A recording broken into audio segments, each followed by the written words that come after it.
simply I was out of the house and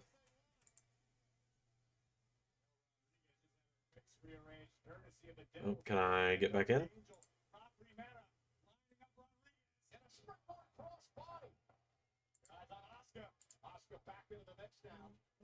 All right, hey everyone.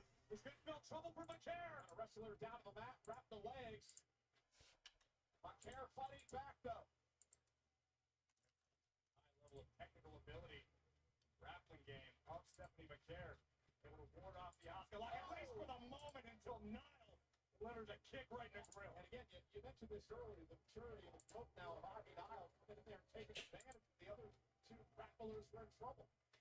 Every little window of opportunity, Niles has done her best to capitalize upon. Just caught her. Didn't get all of it, however. Right, Ivy back to the ropes. Oscar now. Oh! Little hip attempt that time. Inside cradle by Niles. For the win and a kick out at two.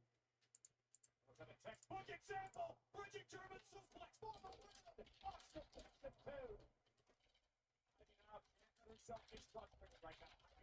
Just how close she was to advancing in this tournament. She can keep her foot on the gas pedal. With a huge opportunity here.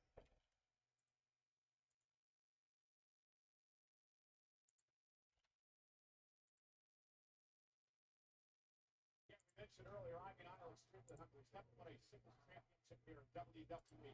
He went straight to the ring. Now Raquel Rodriguez overpowering Niles. That waistlock. Ivy though caught her with an elbow. All right, let's see. I saw the Liv and EO confrontation as I was getting ready to go get dinner. So let me look at the old Twitter machine and see what else I might have missed. We got this four-way going down. Asuka's back with her old theme as well. Let's see. That looks like all I missed. Nice.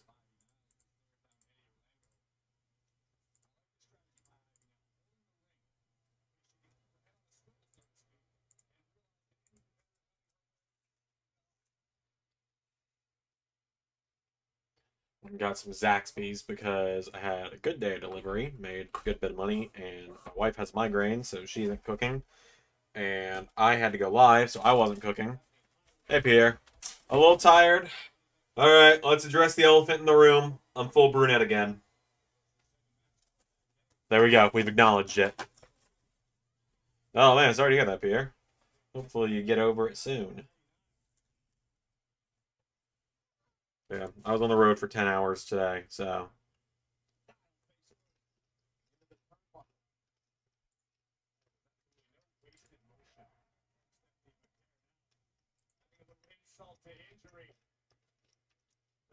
Scrape the features off of Niles' face. Something I've learned about Raquel is that she has very unique offensive style. Stephanie's traveled the globe, we have different styles, different strategies from Japan, from Mexico, or native Chile. An incredibly well-rounded competitor. She's crafty, she can grapple, she can fly. As tough as they come, tremendous resilience as well, but they have hurt her knee there. Very difficult to land on her feet. But it's doing something in the process. I'm extremely impressed by what we've seen out of Ivy Niles. Been dominating and Asuka back into the fight. Big matchup on Asuka hit as well. Fatal four-way, first match back in a year. We talk about how the landscape in WWE is constantly changing in the men's division and the women's. Asuka went away 13 months ago. There's a whole litany. I'm going to assume Vicaria is winning this matchup. I could see if they don't give it to Jade, her winning the tournament. And then them running EO and Steph at SummerSlam.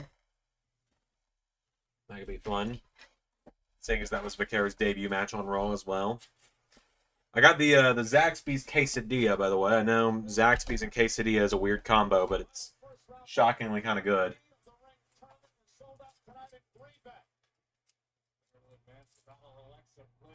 Lady Liberty's a fire nickname for Ivy. Oh yeah, I hadn't even heard that one. I'll do website stuff after I eat as well.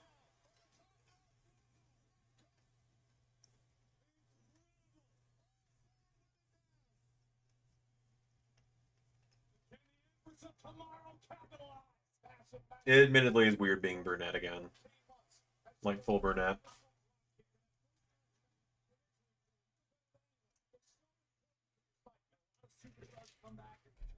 They're a little bit tentative between the ropes. You haven't seen any of that from Asuka thus far.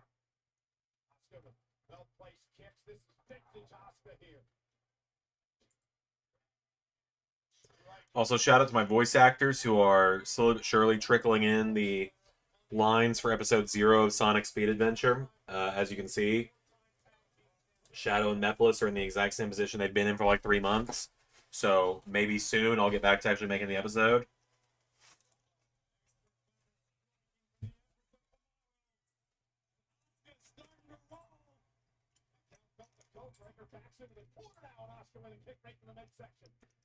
Yeah, Blonde Street, who knew dyeing your hair would lead to problems.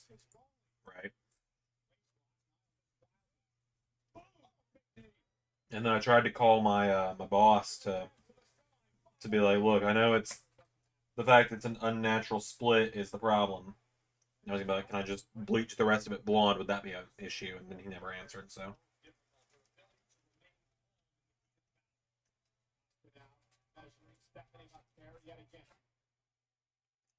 International superstars.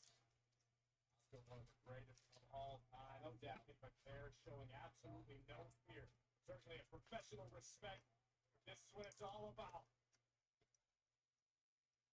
McNair sent into the rope. Welcome back, Oscar. Experience. I don't know if the Dark Angel's ever experienced anything quite like Asuka. Upper head punch to Asuka. Asuka still over the feet. Oh, no fear. It's good to have Asuka back. She's been missed for the, what, year and some change she's been away?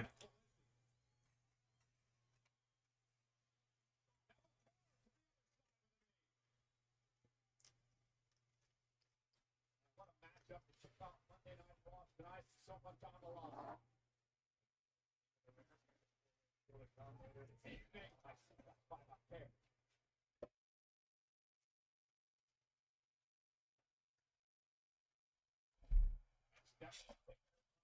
Measuring Asuka, back to her feet. Asuka in the corner, McNair up over the top, rolls through. Drop kick drops Asuka. Yeah, favoring the right knee that you tweaked earlier for. 13 months, yeah, so just over a year. A year and some change, as I call it. The knee given out. And somebody must show that slow hesitation there may have cost him. I mean, now we're going to capitalize off McNair's hard work, hoisting up Asuka. Here we go. Down goes Asuka on the aisle to advance. Oh, man.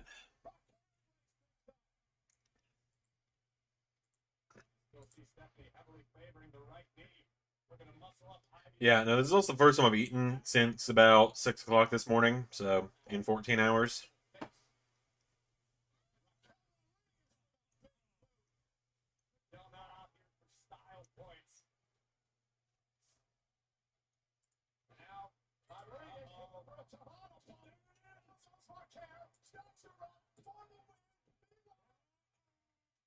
Oh, there's Rhea.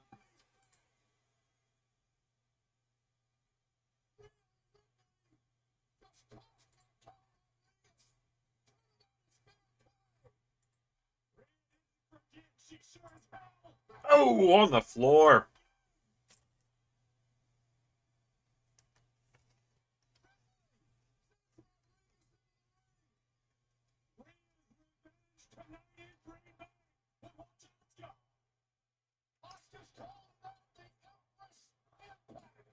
Hey, Asuka with the win. You love to see it.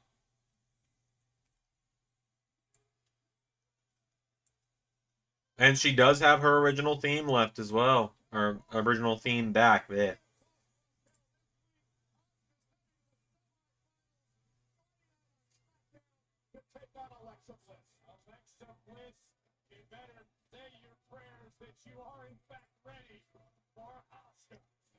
Take a look at this epic Tejana bomb delivered by Rodriguez, which may have earned her entry into the next round, but Rhea Ripley would rear her head. There, close the 30 emails I have in my account. Because they're doing this Rhea feud again. What else are they going to do with her?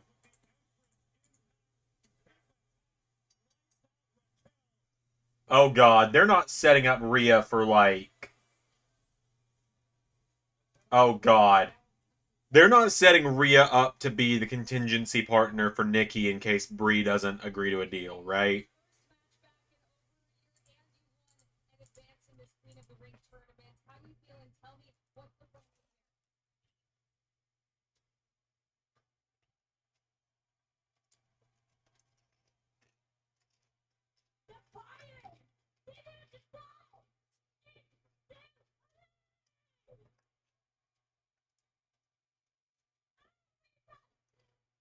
I don't know how I'm gonna feel if they do that.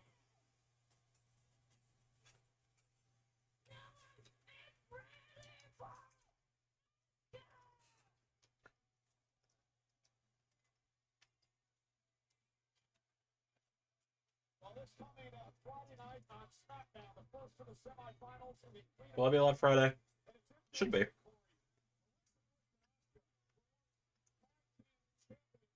I'm probably gonna take tomorrow off from streaming, just so you guys know.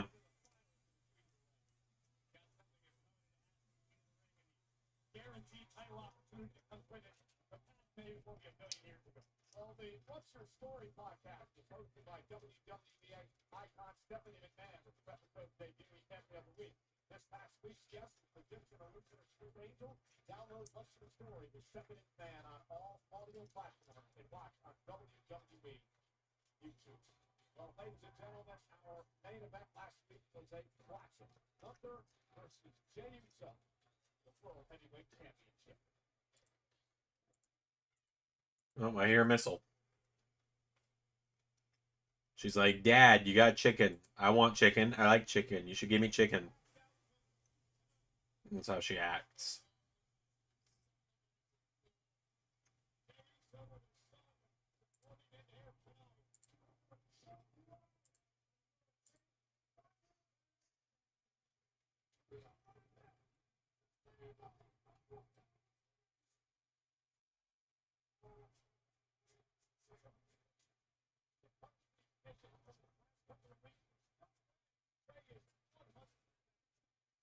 Okay, burning questions for me. It's been a few days since I've done one of these, so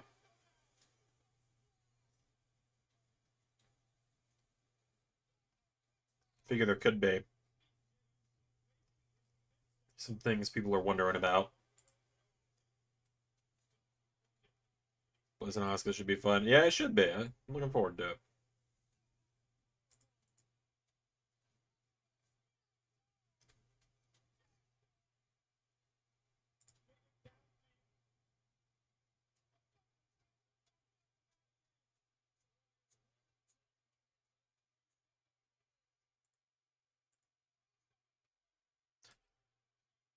Do we think Roxy shocks the world and beats Jade? Not unless Naomi gets involved.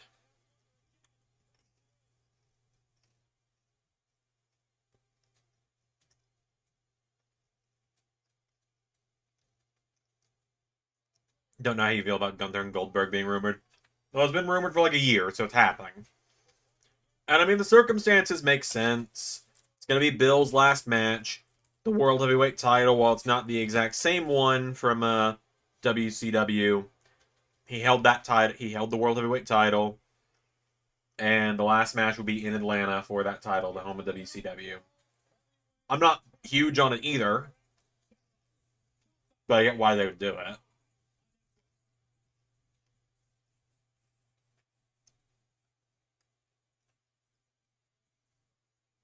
Like, I see the reasoning. I'm not super big into it either, but I get it.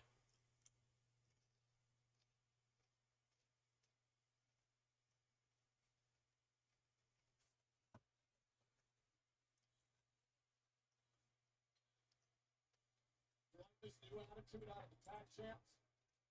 Favorite thing the New Day has ever done. Doesn't shock me.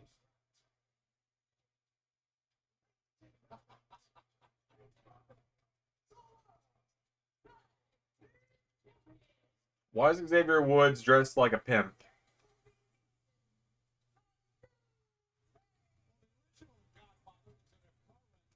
He's okay. That's Xavier paid homage.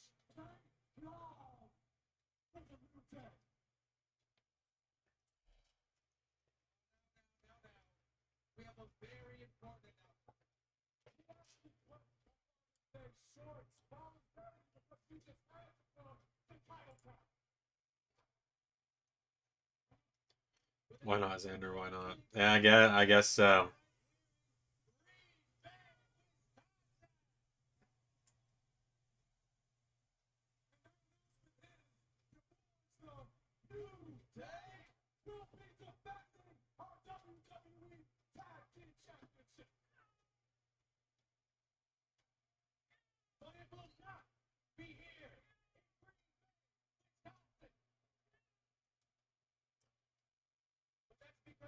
This is the toilet paper capital of the world. Which does explain why it always smells like... Y'all know what y'all smell like. You're dumb enough to live here. You're dumb enough to wear cheese on your heads.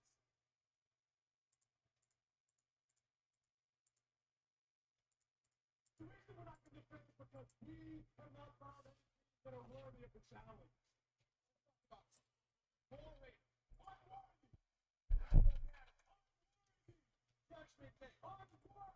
Also, I hope you guys are excited for Bayside Beatdown on Saturday. I'm going to be editing it tonight. It's actually pretty much ready to go. There's just a couple instances where theme songs didn't work that I need to edit in.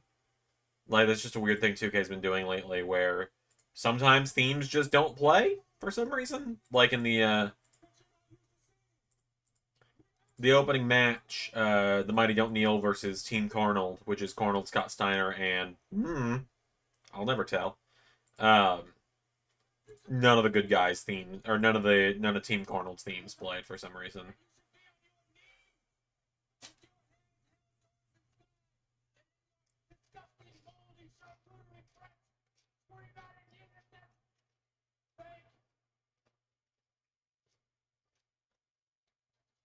Ladies and gentlemen, this Saturday. Nope. Ad-libbed a little too hard there, Woods. Got cut off. With favorite superstars, including John Cena and CM Punk, among others, will be live as they get ready for the WWE's biggest event of the summer at MetLife Stadium. You can catch this on WWE's social channels. Again, the SummerSlam kickoff show Saturday at 3 p.m. Eastern live from New York City. Then on Sunday at 1:30 Eastern, it's the Canelo Alvarez versus Terrence. UFC advertisement. I'm not shocked. To buy your tickets for the Ultimate Sports Fan Festival coming to the Chapman Center in New York City this weekend.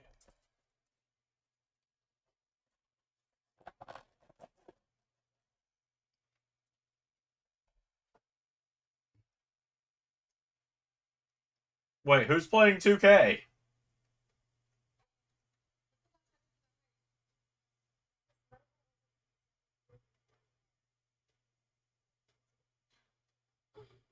guess I'll go ahead and let myself down.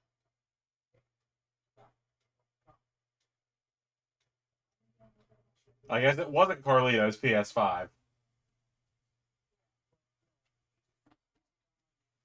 Come back for my title. Just take care of him, and then next week we'll go back to the top. Don't worry. I'll take it. We can go see it, all right? Actually, then. So, I think it's best you stay back.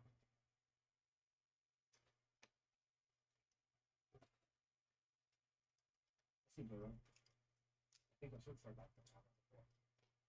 Like with you, you have to say you back. And you make it. What's your name? Let's go.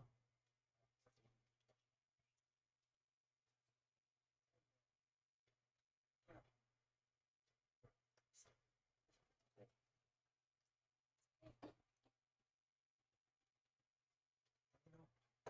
What's that? I know Liv said she wants to come to herself. Anyway,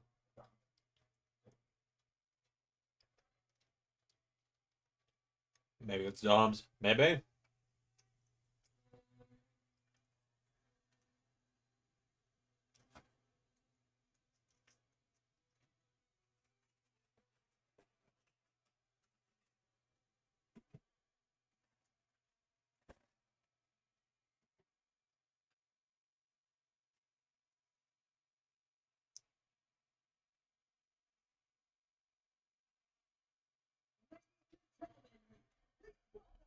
Finn just wants it all burned to the ground.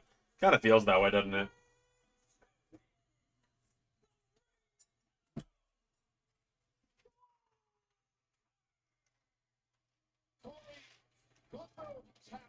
There we go. He was embarrassed and humiliated by that. It stuck in his craw for 2 straight months. And he did what he promised he was going to do last week.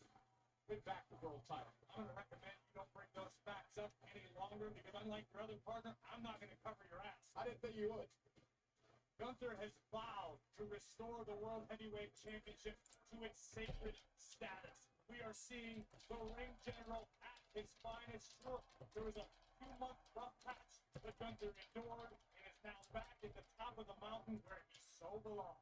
He did say on social media that it was clear to him that Jey Uso doesn't have what it takes. He said, I am on top of the world. Lace up my boots. That's where you can find him. Best professional wrestler.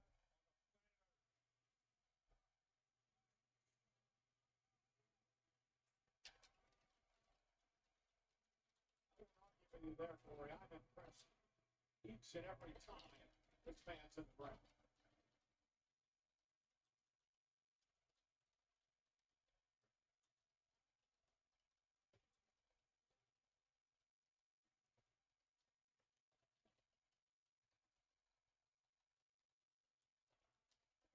Just looks right, doesn't it? Oh, we're giving him pyro.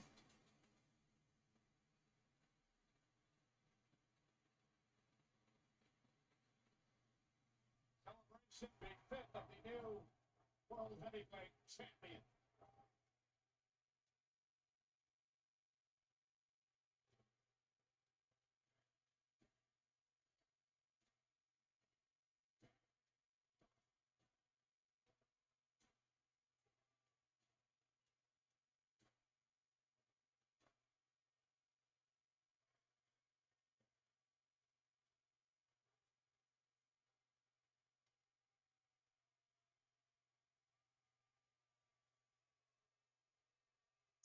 We have the new bruising feature makes playing to really fun. And Pat's getting more realistic when we got their match. Yeah. You've said that before. I remember. At WrestleMania,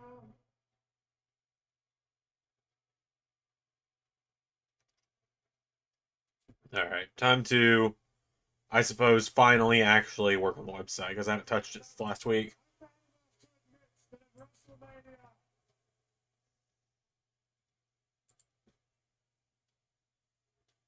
Jey Uso was the better man.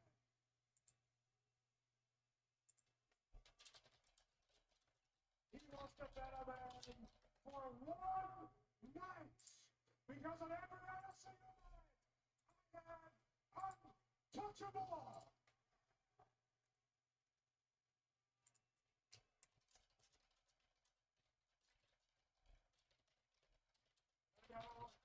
I heard all the rumors, I heard all they said about what's next for me.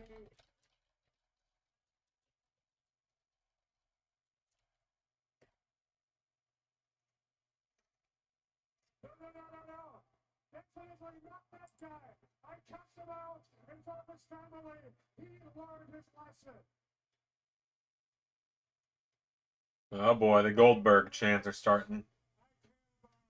The reality is that Seth Rollins holds the Money in the Bank contract, and I got what he wants.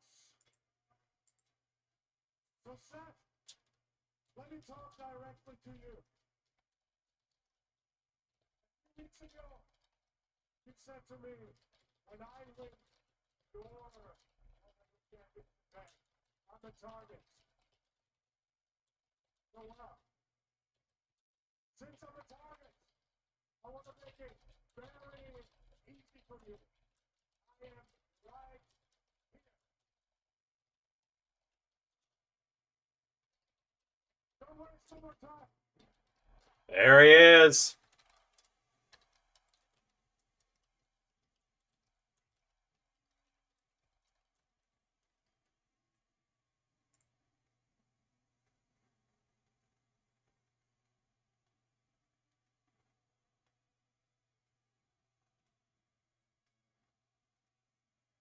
There's Bill.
Yeah, Billy M. Goldberg's here.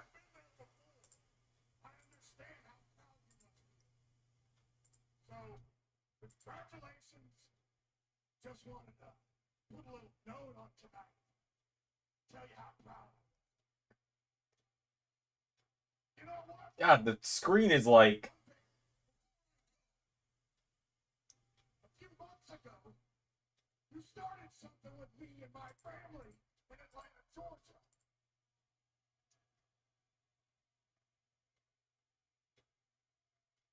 And I am going to make sure that I end it in Atlanta, Georgia.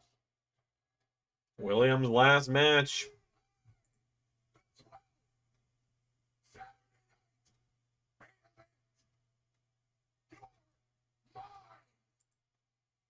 There we go. It's locked in. Gunther and July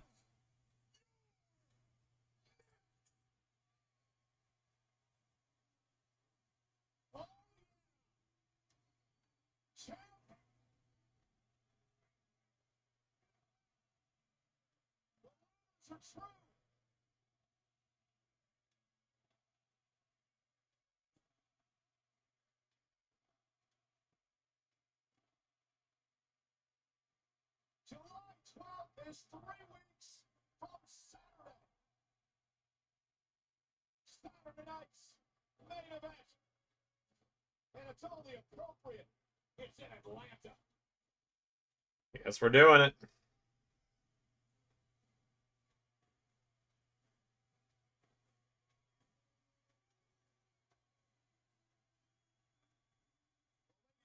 Gentlemen, as we digest all of this, we want to tell you that up next, AJ Styles, JD McDonough, in a match presented by Cashapp.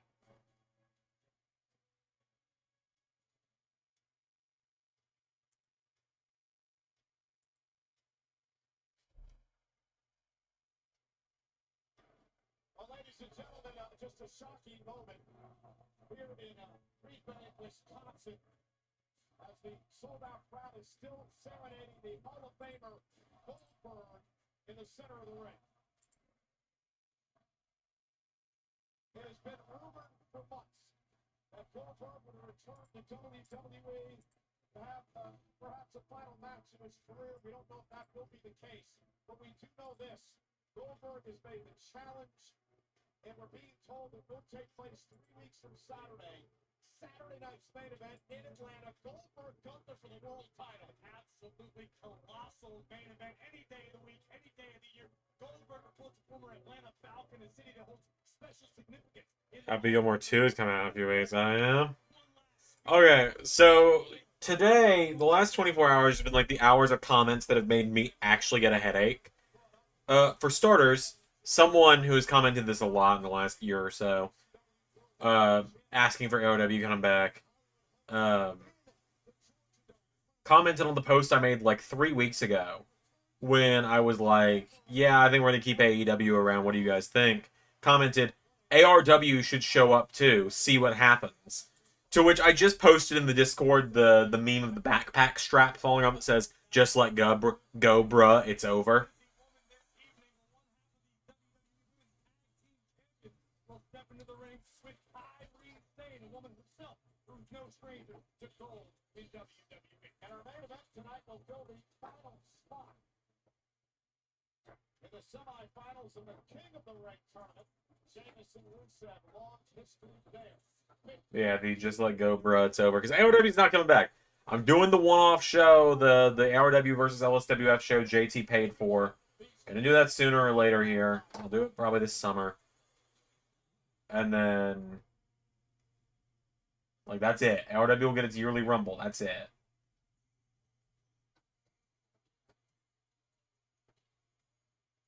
God, I forgot Judgment Day just had a terrible new theme. It's not even new. They've had it for, like, the entire year. But it's terrible, nonetheless. It's never been more over, really. And then this guy that commented, like, 3 months ago, being like, "Are you a black guy?" on the very first Universe episode.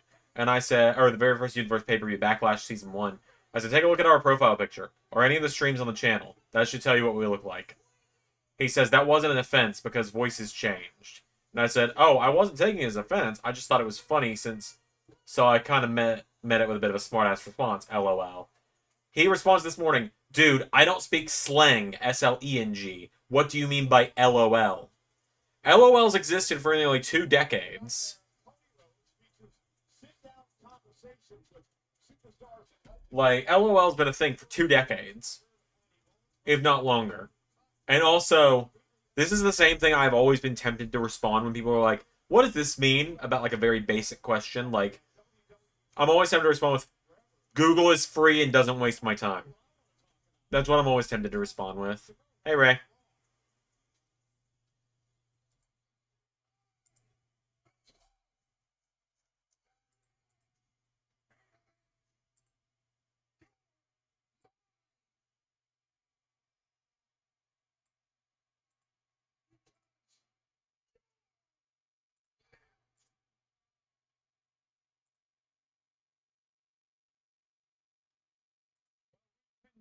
Confirm it has been made official.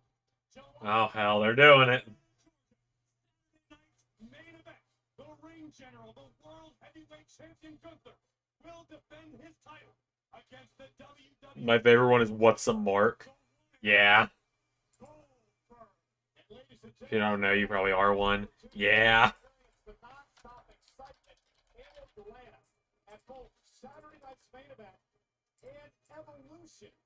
Without location, the official fan hospitality partner of WWE. Unrivaled access, unmatched service, and unforgettable experiences. Saturday night's main event, Saturday, July 12th, 13th on Sunday's Evolution. Find your package at onlocationext.com/. Don't make me just put them on board. Not if it's his last match.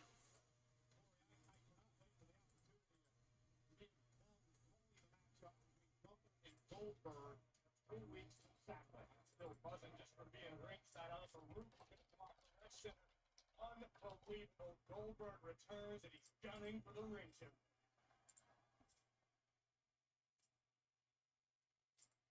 Goldberg, a current Hall of Famer. No doubt this man is a future Hall of Famer.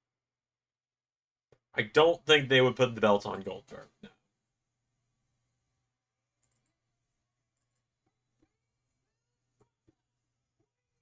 At least I like to think they wouldn't.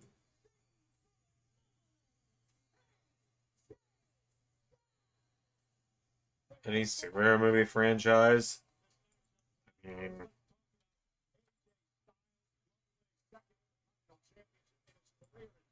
real question. How would people feel if I brought in Chael Sonnen to manage someone like you did in GFW for a brief time? Big fan of the bad guy, and I do agree with him. I have no opinion on it.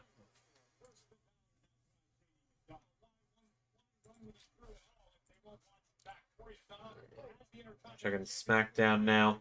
I saw bits and pieces of SmackDown. I was out and about while it was premiering, and I didn't want to use my mobile data because I'm running low on it, and it doesn't reset until Wednesday. So I saw Gable won the match with Sammy.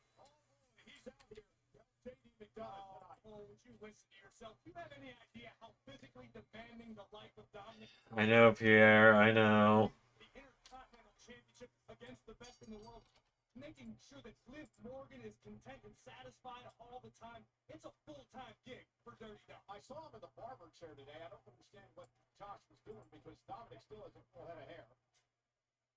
Still getting lined up, keeping that mustache tight, Michael Cole. AJ Styles, JD McDonough. First time these two men have ever met one-on-one in the ring. Nice takedown by Styles, the two-time WWE champion. The two world-class mat technicians. AJ Styles with the experience advantage. But JD McDonough, despite all of your incessant jokes about the size of his cranium, is a threat. A true force to be reckoned with in this game.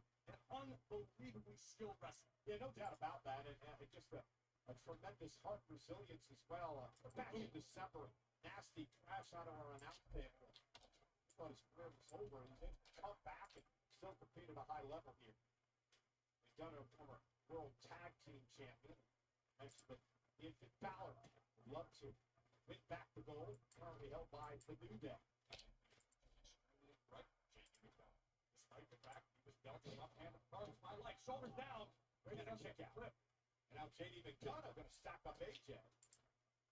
Back and forth to go here. JD's already going with the skull of a Minecraft there. And look at this. That scissor escape by McDonough. I assume AJ is just gonna win this match. AJ Styles beat Chad Gable last week in a classic matchup on Monday Night Raw. A nice bridge out of this by McDonough, at least momentarily. Now using that oversized cranium to balance himself. Well, help him get out of that predicament. Into the backslide, AJ turns things around.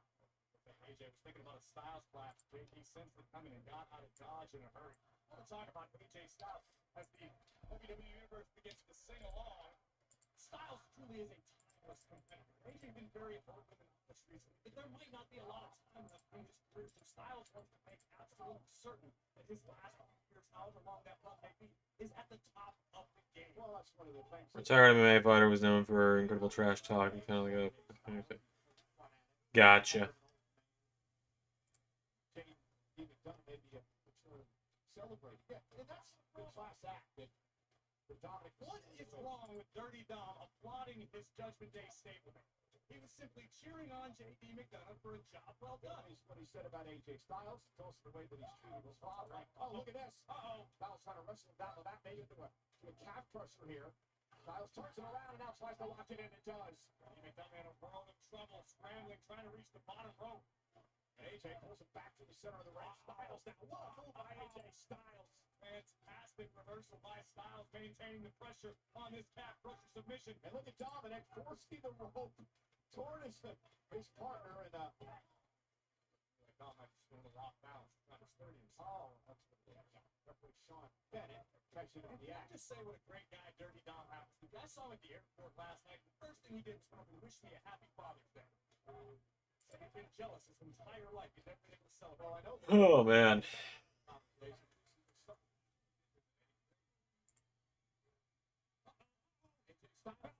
This is a mistake by Styles, taking his eye off the goal. The eyes. Grab the Dominic's arm. Takes out AJ Styles. Told you. Now you're going to tell me Dominic sacrificed himself, too.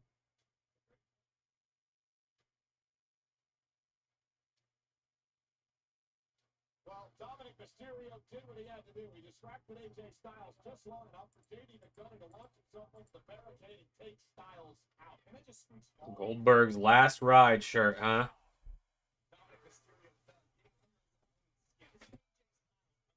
done everything and then some. Oh, good job, Dominic. Nice job. That's great. That really did a lot of good. Look, Dom is a fantastic teammate, Michael Cole. Champion, no doubt about that. Not the greatest ever, as you say. How about how he embarrassed himself and his dad at Worlds Collide in front of the world? Embarrassed himself like a jackass. Oh, a nice takedown by McDonough. If that's your opinion, I think Dirty Dom showed the world that he can be a fighting champion. Oh! Now powerbomb by McDonough for the win. Styles takes it too. Dirty Dom was simply trying to take in a massive cultural event like Worlds Collide alongside Liv Morgan. And Dom took it upon himself to offer up an opportunity at the Intercontinental title against Octagon Jr. That, to me, is a sign of a true fighting champion. It should be respected. I heard Triple Mania went pretty well last night. I heard people kind of booed Vikingo, though, for some reason. But I saw Los Garza won the AAA tag titles, which is cool. What else? I saw Joe Hendry at his entrance with his theme playing in Spanish for the first part of it, which was really cool.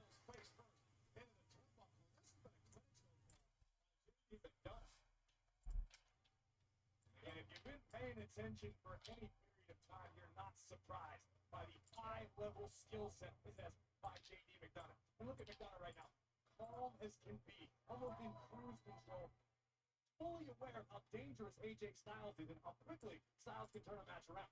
Oh, man, Connor, he hit hard. And McDonough with a big smile on his face, doing what he said he was going to do. Take care of Oh, man. We are coming up on the end of the season, which also means that we are coming up on me having to go through all, like, 500 people on the website and update their season records to 0-0.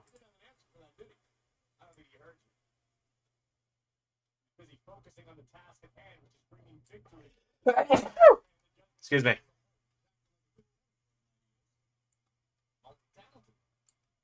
AJ being dominated right now. Yeah, this all started when AJ got the Continental title on the Dominic's trying to get every cut of the Judgment Day to take care of his problem. JD done a nice drop toe hold on Styles. He done it so much fun to watch. Off that leg drop, cover now on Styles. Is enough to put him away. Kick out at 2 by AJ. Impressive JD McDonough. Oh, Andrade recently passed the 100 match mark in Universe, by the way. Just caught that. A lot of people have hit 100 matches at this point. Andrade is part of them. Yeah, I did it last season. It wasn't terribly bad, but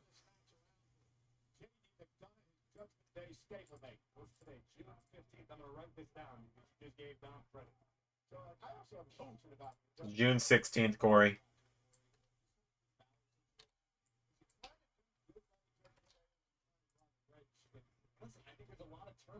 It's 616, brother.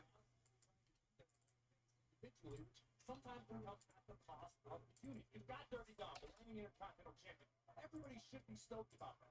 Unfortunately, for a superstar the caliber of Finn Balor, that may mean less opportunity. That's why it's of the utmost importance for JD McDonough to come out here, get the job done against AJ Styles, and then the Judgment Day as a unit can move forward. Roxanne Perez has not been welcomed in the ranks by some members of Judgment Day. Liv Morgan and Raquel Rodriguez. Continues to bring her around. Roxanne Perez is a world-class competitor. She's a great addition to any faction. God, Ray and I have got to get together and do Mania soon. Like, time is ticking, and we've just both been working all the time is the issue. Because I'm doing training for my new job. Ray has to work. We have to work around, having people in our houses. So we're really having to work around, like, 6 people's schedules, not just 2. Because it's not just mine and Ray's schedule, it's also our family's schedules in our households. So we're figuring it out. We'll get Mania out on time, don't worry. We're not going to push it back another week or anything. There's not any risk of that, but the only thing I think there's unfortunately a risk of is us having to potentially record it virtually, or at least parts of it virtually. Which, to some extent, I'm fine doing commentary virtually in a lot of cases, but recording together is also fun.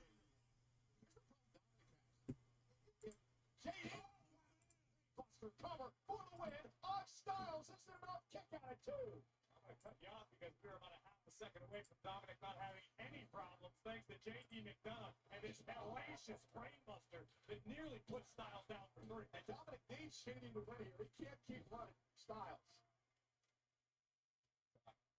Great night about the pitbull mentality of AJ Styles and why AJ has made it to the pinnacle of this industry on multiple occasions. McDonough's one of those guys, Tori, that we just feel is on the cusp of a breakout at some point. I completely agree with you. I think coming back after the injury that McDonough sustained was a clean slate of fresh opportunity. You can see physically in perhaps the best game of his career. JD just needs to chip the ball his way once, and if he capitalizes, it should be a very good future. Little Styles would propel him to big heights. He don't pull that off tonight. A very big hit, however. JD going for broke, looking for a superplex off the top turnbuckle. This could end it for Styles, but AJ going to keep fighting. Was that what you guys did with the other combined pay-per-views virtual? Yeah, Yeah, that's what we did for SummerSlam and for Survivor Series. Rumble, we were in the same room. Rumble, we did while he was here for Mania, but we'll figure it out. We get more and more week to week with our booking. Unfortunately, so yeah. Like there have been times where I booked a show and recorded it the day before it came out. Like booked it and recorded it the day before it came out, or day of. It's rare I do it day of. I know Ray is more day of because of his schedule, but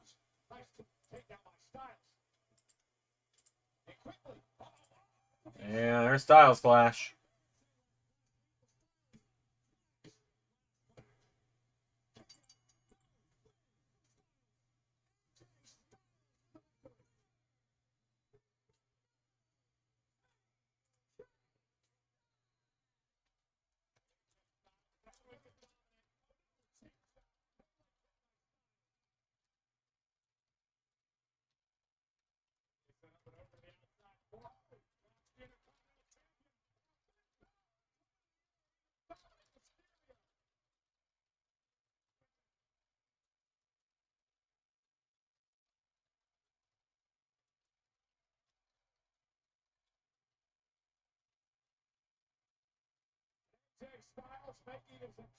Good guy Finn to the rescue. Yep. AJ would love to get another crack at being a two-time Intercontinental Champion.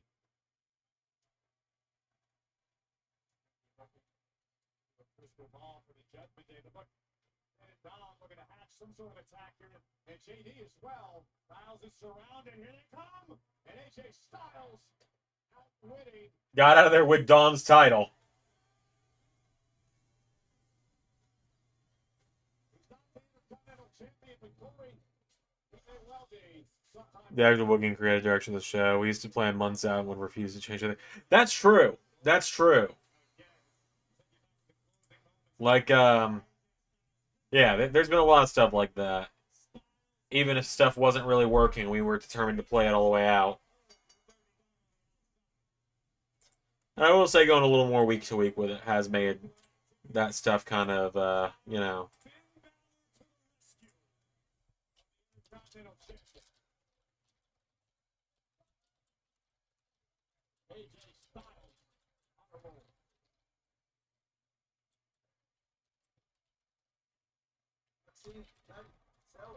What's the crack?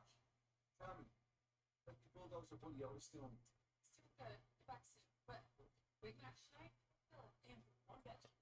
I don't mind. Genuine questions, doesn't bother me. Just need some top bully, you know? Top bully the bully. Sheamus!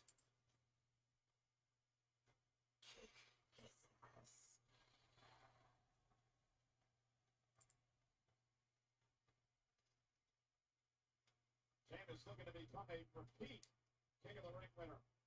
First matchup tonight. Meanwhile, Bailey returned for last week for the first time to be taken out before WrestleMania. The A-Town Down Under argument's still going down.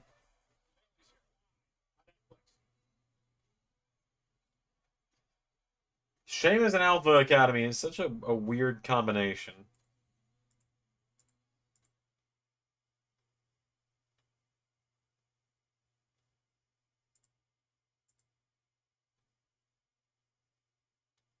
Welcome back, ladies and gentlemen. Corey Grayson from Cashapp this week. What has been going on here at Monday Night Fight? The Dodgers, Seth Rollins, Trubisky, Alliance. Split up, boys. It's okay to just give it up, pretty much. Big Bronson Reed, this is a force that may run WWE soon. And let's show you what they did on Friday Night SmackDown the night before Money in the Bank. I think what people would be surprised with was I was always planning on doing Ron Killings in NXT 6 months ago. Yeah. I was planning on doing it as well. Before the trade for NXT to AEW happened. Back in February. It is still weird to think that was all the way back in February. Pierce pep talk to Awesome. I was just making it up as I went, honestly. I'm glad people enjoyed it.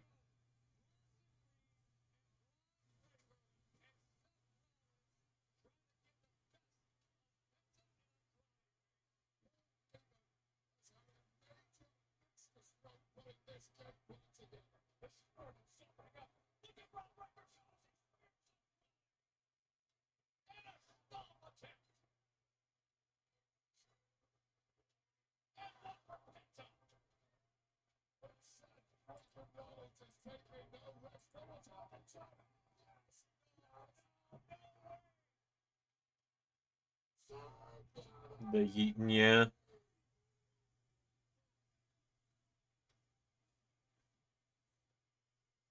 Wisconsin, everyone at home, give it up for my guest at this time, Penta.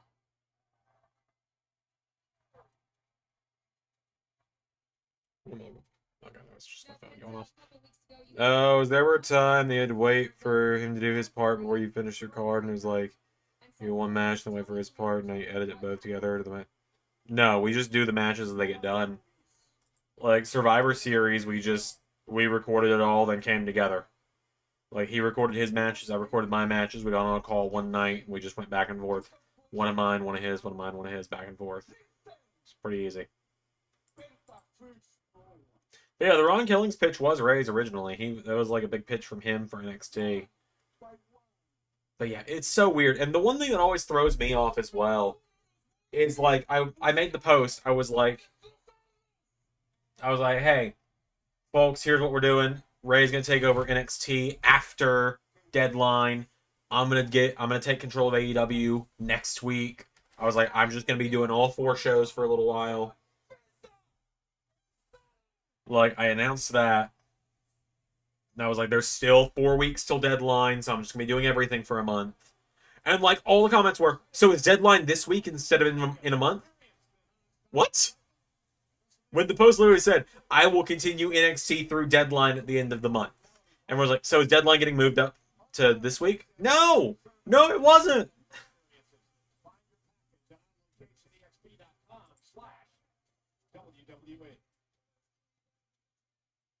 Monday Night Raw sold out tonight in Titletown, Green Bay, Wisconsin, live on Netflix and presented by Snickers.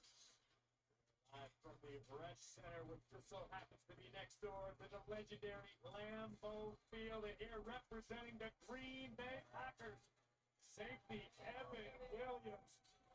His beautiful championship rep in Green Bay and title. But yeah, the original post literally said,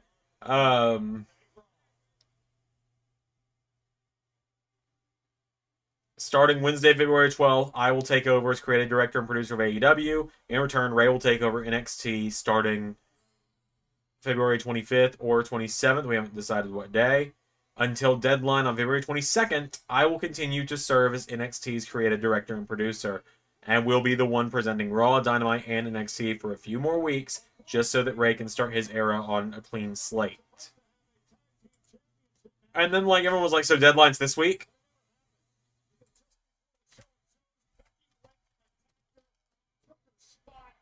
Bailey would be out of action for 2 months. I think it's safe to say that Bailey has spent the last few weeks seething about what happened during WrestleMania season, but unfortunately, Yeah, mine works or doesn't work in mysterious ways.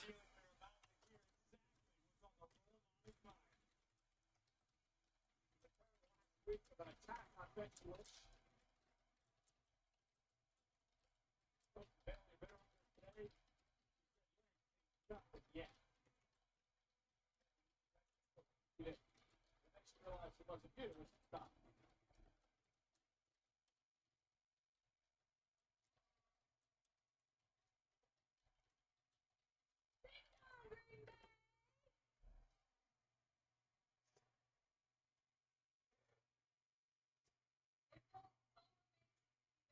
I miss you guys so much. But we do have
do.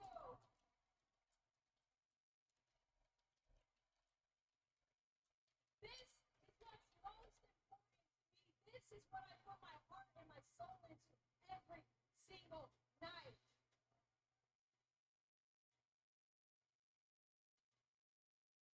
And 2 months ago, I was stripped of an opportunity. I was robbed of a WrestleMania match.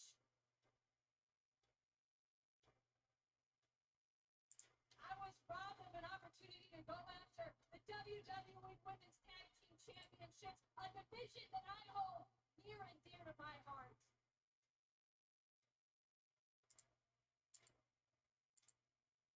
But luckily for me, I don't come in here day in and day out, Raw, SmackDown, NXT, every single day, losing sleep, putting my body on the line just for one night. I don't do it for the big moments. I don't do it for the championship. I don't do it only for WrestleMania. I do it for nights like tonight for people like you.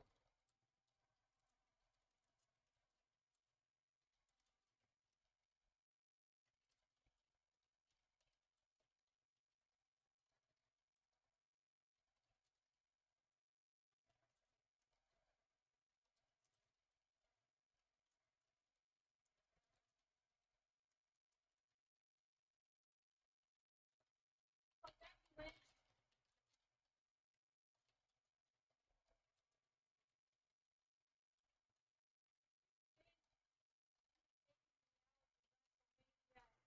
hurt me. If you think it broke me, I want you to know that you're wrong. That it healed me, Becky. Better, Becky. That it made me stronger.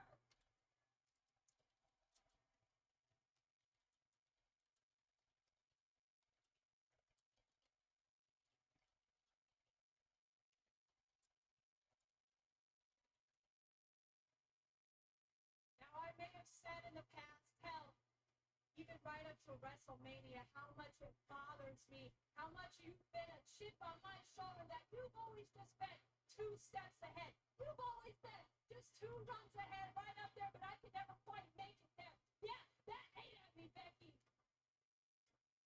But you know what? I'm climbing that ladder, Becky, and I'm coming straight for you, and I'm knocking you down, and I'm taking everything that you took from me. So you better get your ass out here right now.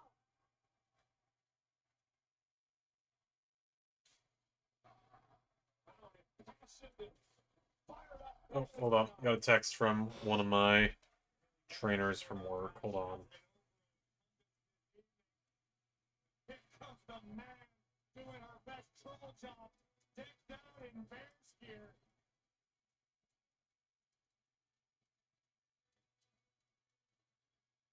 And she is indeed the Women's Intercontinental Champion, albeit in controversial fashion.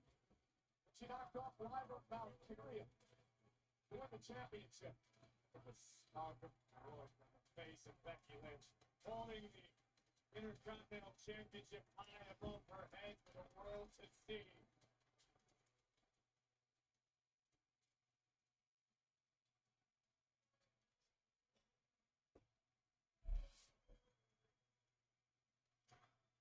But yeah, so AEW Early Access will probably be late tomorrow for members. It'll still come tomorrow night, but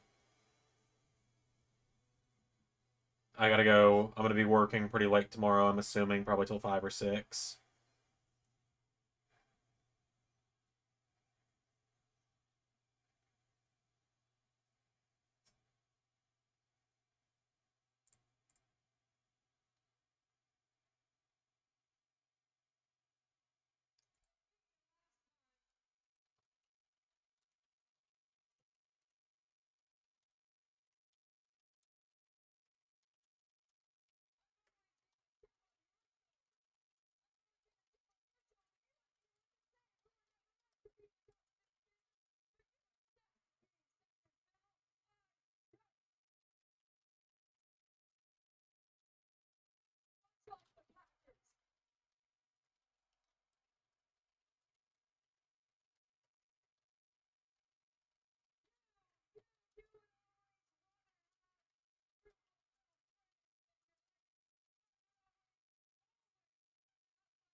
You want to know the proof? When I took you out of WrestleMania, and I said,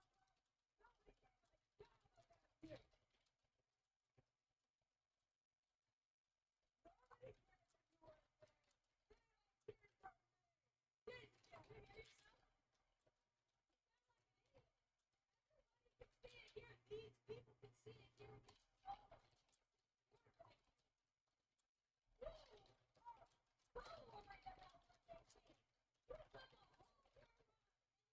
So worried about everything. I wanted to cheer you, but you wanted to take me out.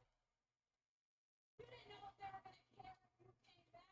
You had to be a surprise. You took me out, and 24 hours later, it's still.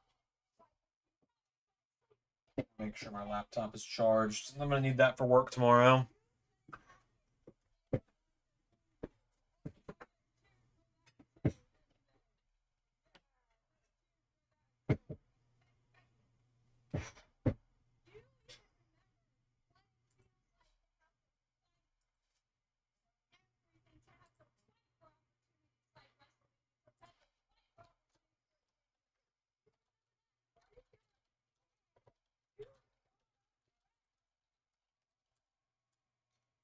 Favorite Raw pay-per-view this season? Um,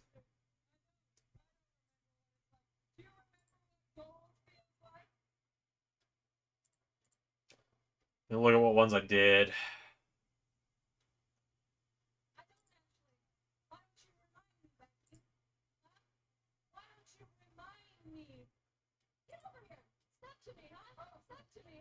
I liked Super Showdown. That was fun.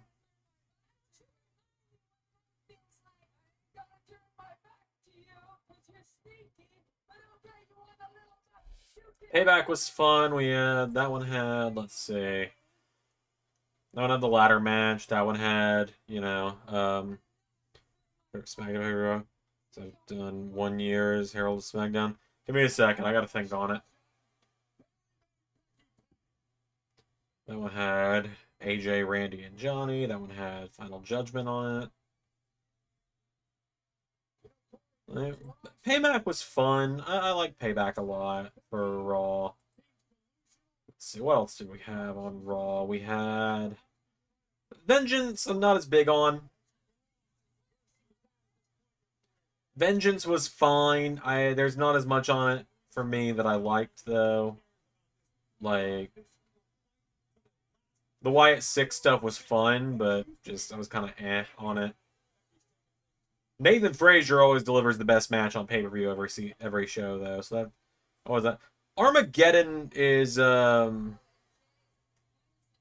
a solid one. That one had Falls Count Anywhere. That one had Lola's match. That one had Howdy and Priest. That one had Duke losing to Kazarian. That one had the birth of Kaz Dojo. That one had Wyatt Six Final Testament, which was cool. That one had the knockout submission only match between Shannon and Ivy. And then that one had the big Armageddon match. Cyber Sunday I always forgot about. Hold on. Almost went past it.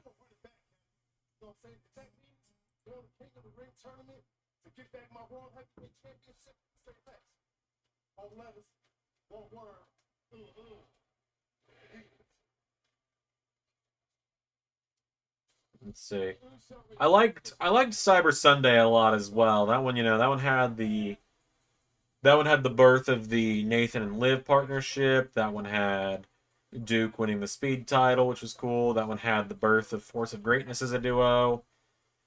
That one had the ambulance match. It had Robert Stone and the Ref Fit, which was hilarious. That one had the #1 contenders match that Lola Vice accidentally won. Like, Ivy Nile was supposed to win that match. There's so much to that story. In fact, admittedly, Ivy Nile was originally the one that was going to beat Tiffany Stratton. But people just weren't taking to her as a single star. So that's why it didn't happen. That one had Final Testament winning the tag titles. That was the best night of Nathan Frazier's life, as he put it. Had the Bliss and Roxanne match, and then the Last Man Standing match, which was really fun. What else did we have? So Armageddon winning the SummerSlam.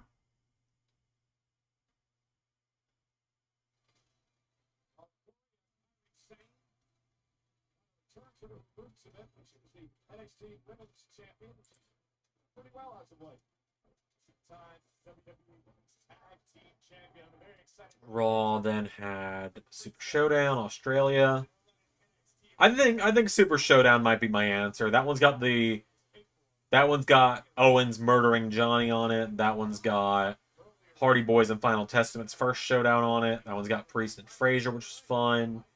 It's got Adam Pearce's first ever match on it. It's the Forsaken's first main roster match as a group. It's got Goldberg's last match. It's got Ciampa and Owens rematch. It's got where Axiom won the Speed title. Right? Did Axiom win it there? I think he did. No, I think that's when Kazarian pulled one over on him. No, Axiom did win it at Super Showdown.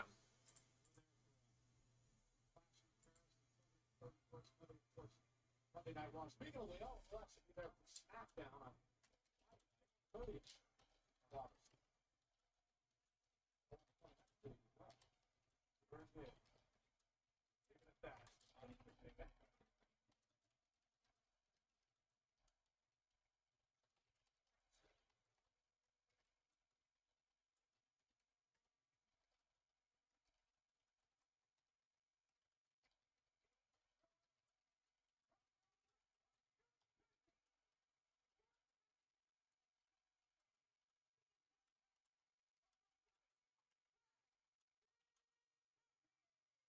Niles Moore was a single on SmackDown. Yeah, I don't know what happened there.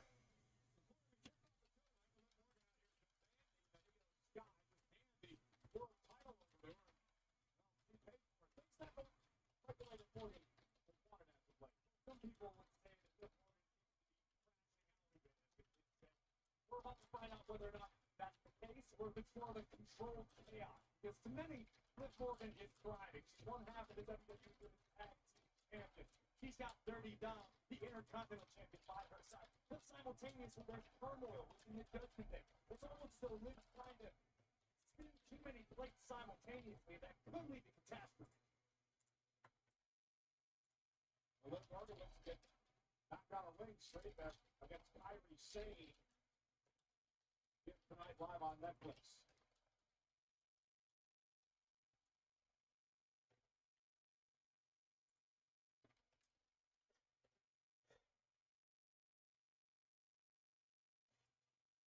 Ladies and gentlemen, this Saturday at 3 o'clock Eastern, fans at Fanatics Fest can see the SummerSlam press conference with their favorite superstars, including John Cena and CM Punk, among others, will be live as they get ready for WWE's biggest event of the summer at MetLife Stadium. You can catch the SummerSlam kickoff either live in person or by watching on the WWE social media channels.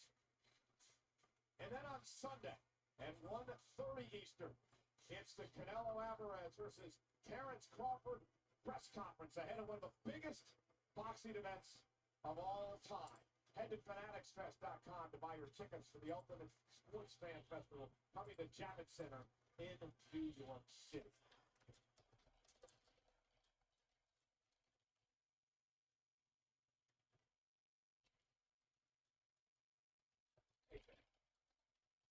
Thank you for returning this final fashion. It gets back to Dirty Dom. I have some good news. You have an opportunity to get this back permanently. Oh, hi, Nick Aldis.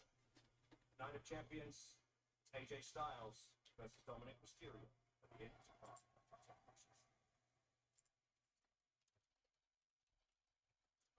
Hey, listen, I heard what Becky had to say up.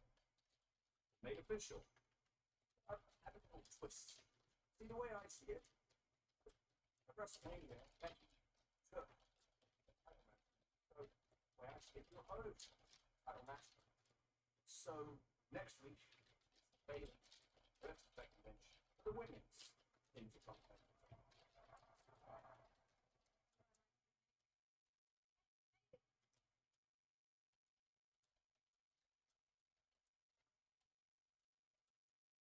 Oh, welcome back. And congratulations, I guess. Yeah. Look, I'm just trying to do what's best for me. And I'm sorry I didn't get back to your text messages or calls. Like, that was really rough 2 months. I wasn't getting back to anybody like this. No, I get it. I get it. Don't forget AJ versus Magnus. Yep. Aldis holding that Intercontinental title. It's got gears turning in my brain, man. I want to see him wrestle.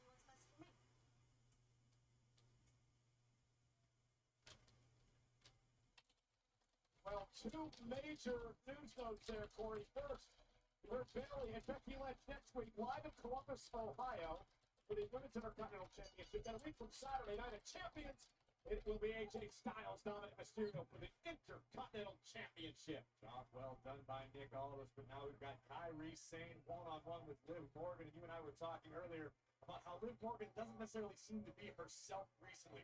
Liv has got a lot on her plate, perhaps a little too much. This is what... Well, Liv injured herself? I think so. Referee Jessica Carr, as Kairi Sane looks on, Liv may have injured her shoulder.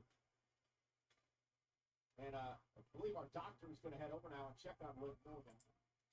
Listen, this could speak to the point I was about to make. I mean, again, let's take a look at what happened here. Kairi Sane, takedown by Sane. Ooh, the right shoulder. Liv might have dislocated her shoulder. We're going to find out. Doctor's over there with her now.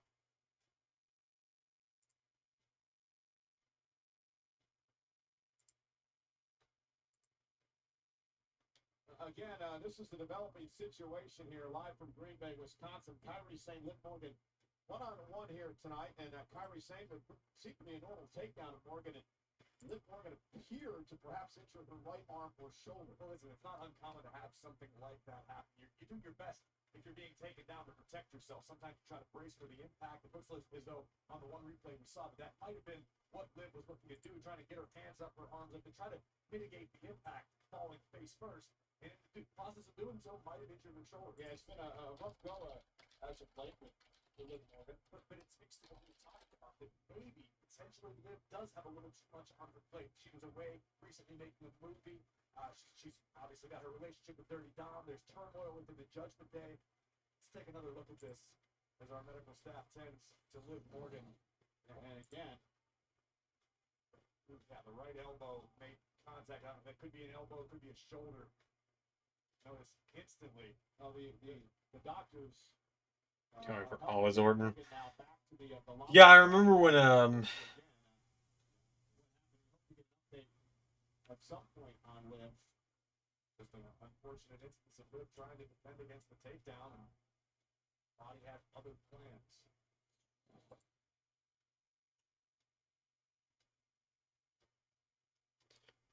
what was I gonna say? When they were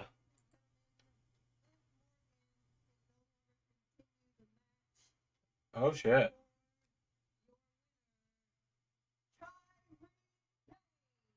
Oh shit. Did Liv just get legit hurt? Tonight, certainly in a fashion other than she had hoped. But a win is a win. I was looking away when it happened, but oh shit, Liv dislocated her shoulder. Oh my god.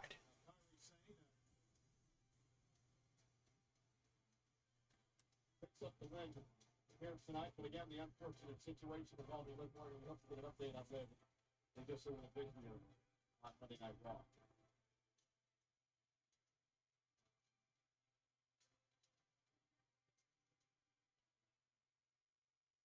Damn.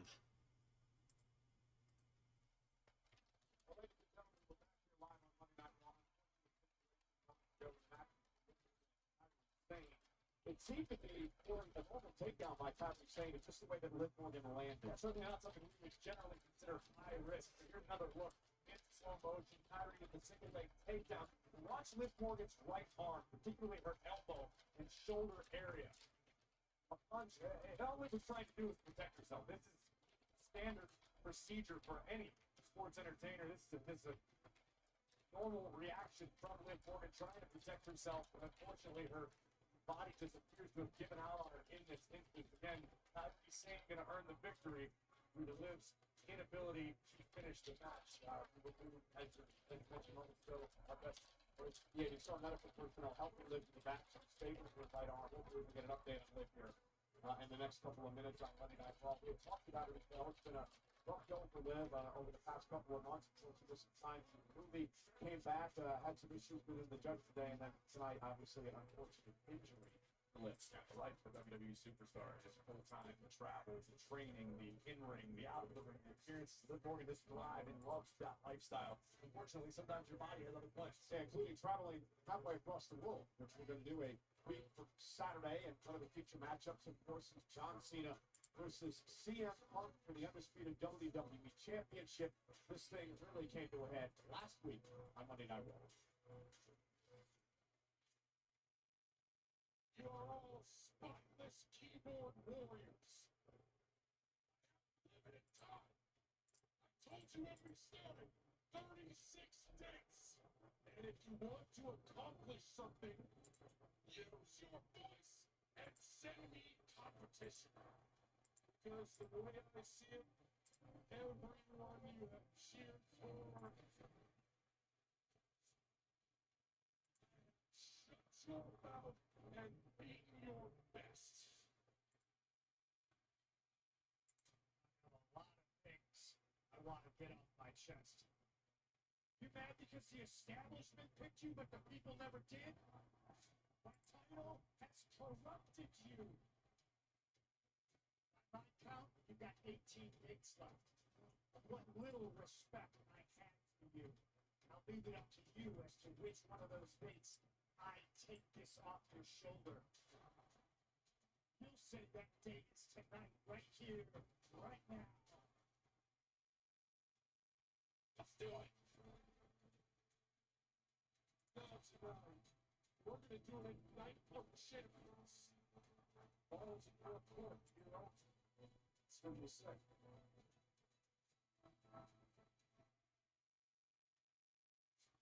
I use CM Punk's rebellious nature and sociopathic self-confidence to back him into a corner. Where now, if CM Punk really wants to take this, he has to admit to himself that he's a hypocrite. Here's the truth. You can't beat me. When I'm at my best, you never could. I'm gonna ruin wrestling. I'm gonna take the strap and leave. Man, you sound like CM Punk. I won the title. I left with the title. You're trying to follow in my footsteps. You couldn't stop me. Do you think challenging me at Night of Champions is gonna stop me? You to hell to prove that I am better than you. You are good, and so am I. You are the goat that I will spit roast and sacrifice to the gods of wrestling. You can't see me. I see through you. And I always have. And that's the truth. Well, ladies and gentlemen, a week from Saturday, 8 o'clock local time, 1 Eastern, 10 a.m. on the West Coast. It has been 13 years since these two men have been involved in a matchup with a championship on the line. John Cena, in his words, the last champion, defends the undisputed WWE Championship against the Second City Saint CM Punk, the renewal of a great rivalry. A week from Saturday, Riyadh, Saudi Arabia, Night of Champions. But before we get to Riyadh, let's take a look at what goes down this coming Friday on SmackDown. Cena will once again have his hands full with the man who shocked the entire wrestling world at Money in the Bank by reappearing and attacking Cena, none other than R-Truth. We'll go one-on-one. That takes place this coming Friday night on SmackDown. Ladies and gentlemen, we mentioned moments ago that Morgan was a big senator back with Kyrie saying helping you back by medical personnel. We can tell you now that it appears that Liv suffered a dislocated shoulder in that matchup. Unfortunate circumstance. Still funny. It's going down in Saudi. It really is, isn't it?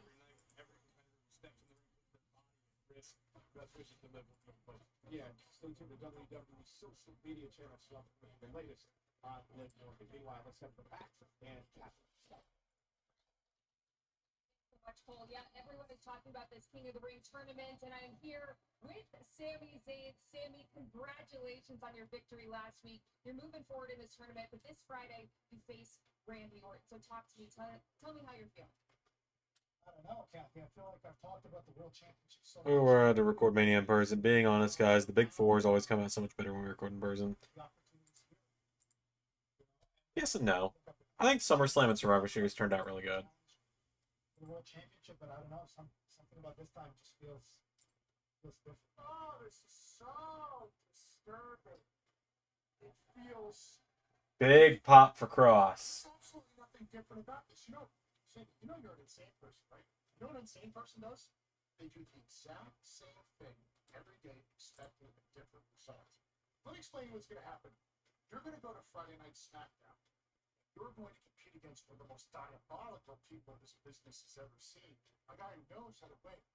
Fighter. Randy Orton. And then you're going to lose. And he's going to go on to become a big time. Oh my God, Ray. And then you are going to stay at zero.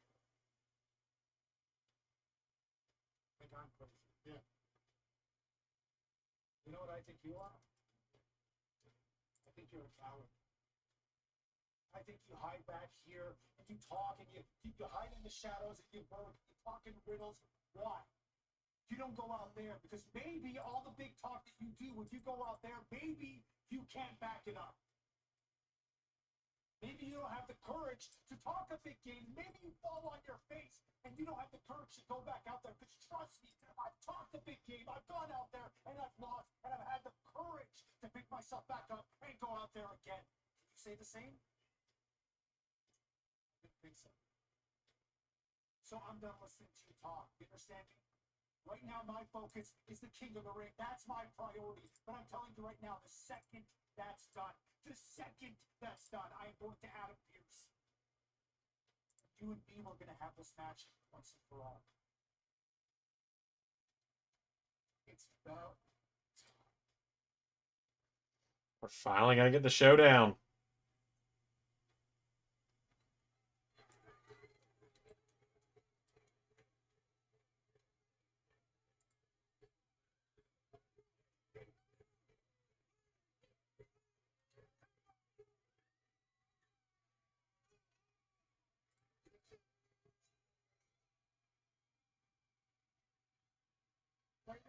Finally gonna get Sami and Karrion.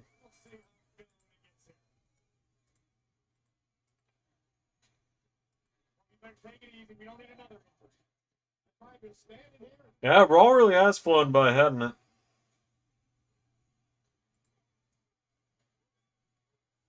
You got to give Jey Uso credit for it. Last week, he came out here, he lost his covenant world championship to Gunther, but he's back on the horse tonight, looking for redemption and an opportunity to advance for the King of the Ring tournament.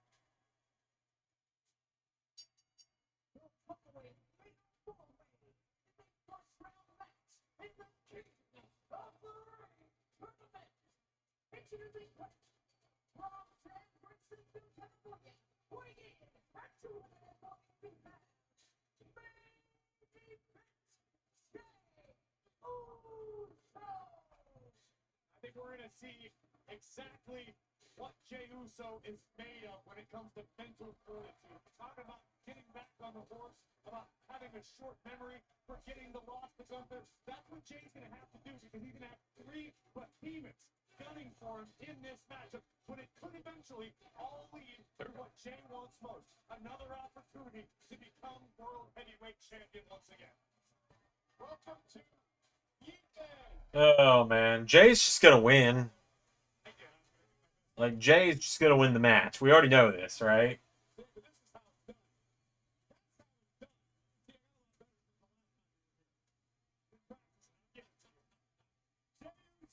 with an opportunity to head to the semifinals. Sheamus, Rusev, Pink, Bronson, Reigns, stand in his way. It's live on Netflix.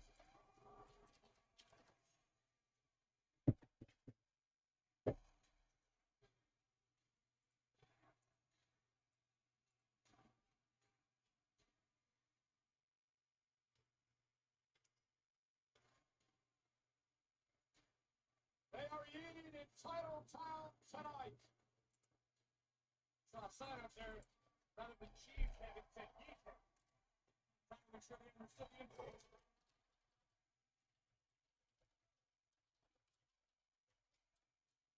You mentioned it earlier, Corey. This is the top road for Jey Uso.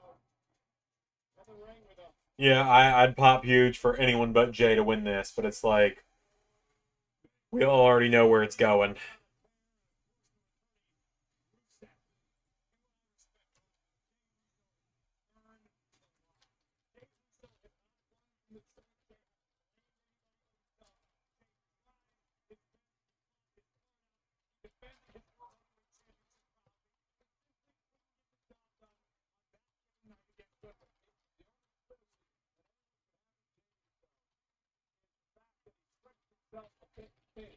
heading into that title match last night. Things that couldn't super down, they have cost him the championship. So your point is back on the horse. James still looking to move forward. Let the past exist in the past. Worry about the future and climbing back up the mountain. It all begins tonight in Green Bay. Encore.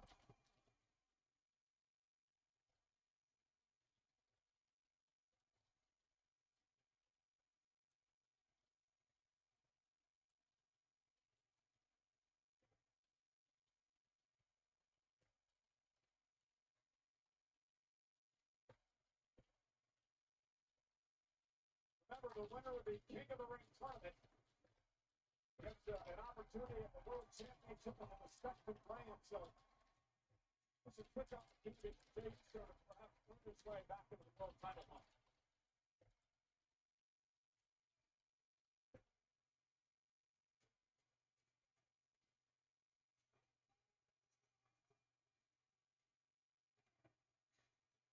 Sold out crowd at Green Bay, eating along, and Jey Uso is all business. I gotta give these fans all the credit in the world. The fact they're all still eating after all this time, they're in better shape than I am. I had to sit down.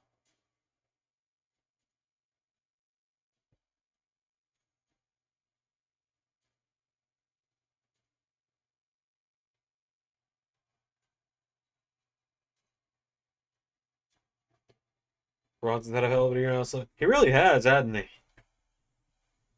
Started the season kind of slow. Lost to Johnny at the start. Yeah, came in, lost to Johnny Gargano at the start of the season. Wasn't doing terribly much out of the gate. Under with the Undertaker is now available under the WWE Podcast Network in partnership with Fanatics.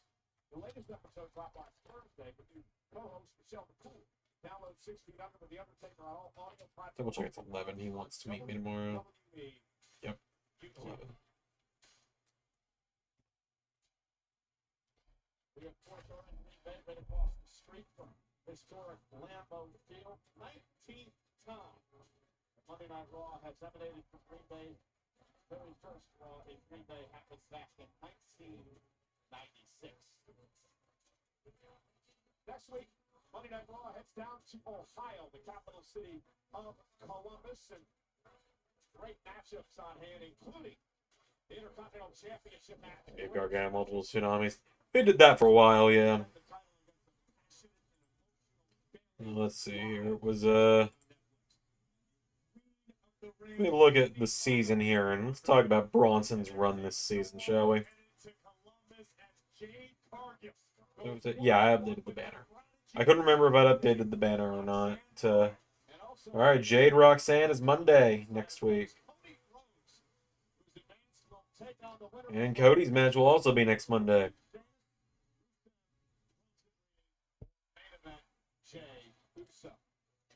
But yeah, like Bronson didn't do much at first. He had the match with Johnny on Raw. I remember that. He wasn't doing anything at Payback. He wasn't there, as far as I remember.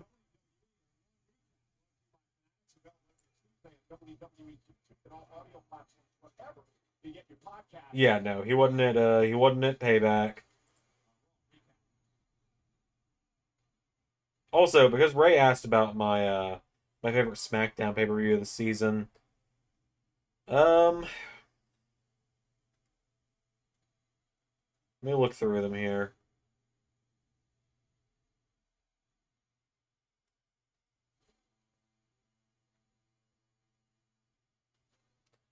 So, Backlash. What about Backlash? We had CM Punk and Braun. We had Alba and Blair, Jay and Ilya, Drew and Gunther, Gable and Ciampa, Vikings and Pretty Deadly, Bate and Dunn in the finals of the best of five that just ended in a draw, Cody and Lexus. Payback was alright. Or Backlash was fun. I remember enjoying that one. I wasn't as big on Unforgiven personally, just with the main event ending the way it did. Return to WWE with a vengeance. This is an extremely different Rusev than the man I knew many years back in FCW when we were developmental together. Rusev physically. There are parts I like. Don't get me wrong. There are definitely a lot of parts I like from Unforgiven. It's just not my favorite of the.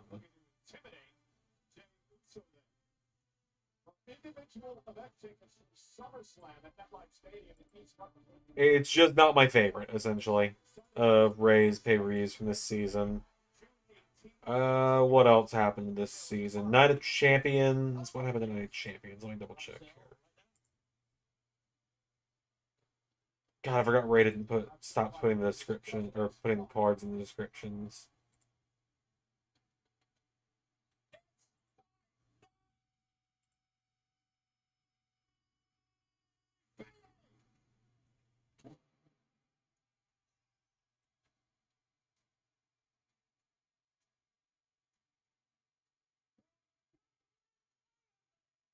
So we had Mello and Gable, we had Pretty Deadly and Imperium before they were Imperium still. Blair.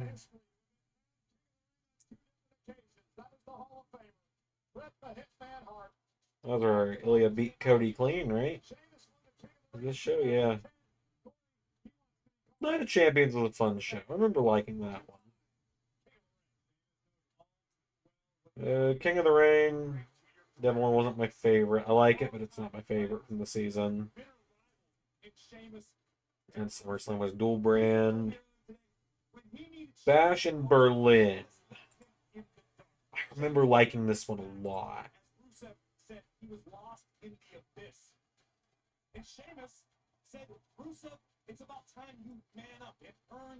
Bash in Berlin might be my answer.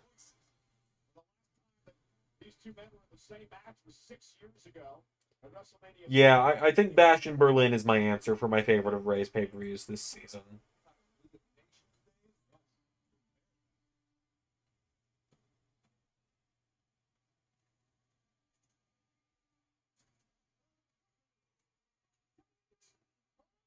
Oh, there's Paul.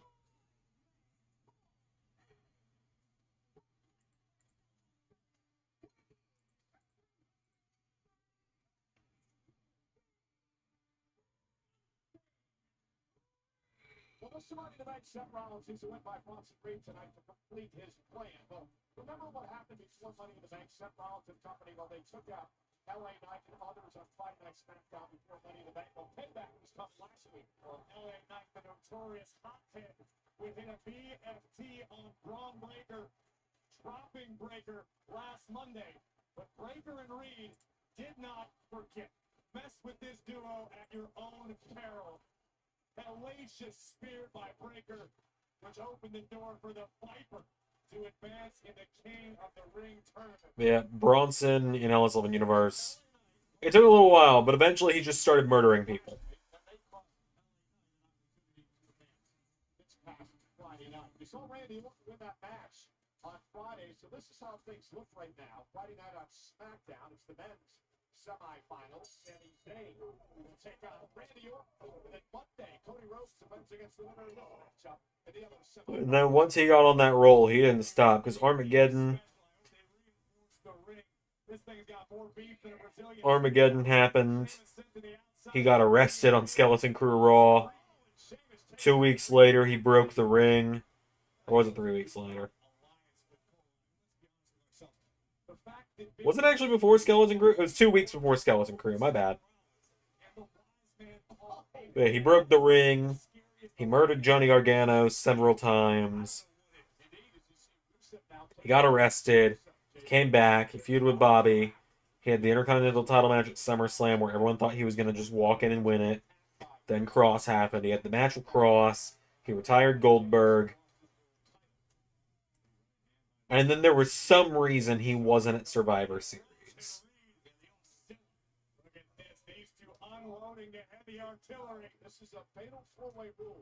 Clash at the Castle. What was he doing at Clash at the Castle? Clash at the Castle is where he got his hands on Cross. That's right. Because he got Goldberg, and then he got his revenge on Cross. And then Survivor Series came. And I'm trying to remember why he wasn't at Survivor Series. It's the name of the movie where that guy travels back in time to save his mom from death. There's a lot of those. The Flash, maybe.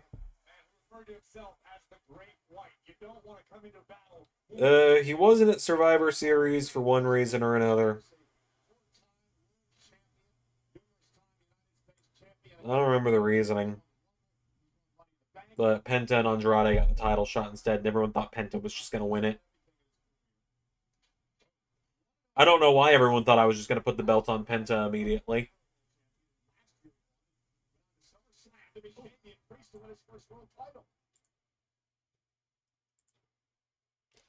But then, December to Dismember came. It was what people waited for.